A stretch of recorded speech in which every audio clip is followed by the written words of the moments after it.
Assalamu alaikum, hurmatli bir tuğanlar. Kayradan sizlerle men Marat Alçıbek. Hurmatli bir tuğanlar. Sizlerge dağı bir Mercedes-Benz avtounaaсын sunuştamakçыбыз.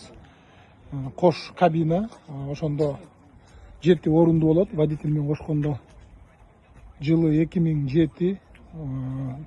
Борттун базасы макси база болот. 340 узундугу. Рамасы толугу менен завод окрас боюнча болгону кузову краскаланган. Машинеде дагы Германиядан келгенде эч кандай чиликтери жок болчу. Машина таза болчу. Мотору 646, 311 турбина турат.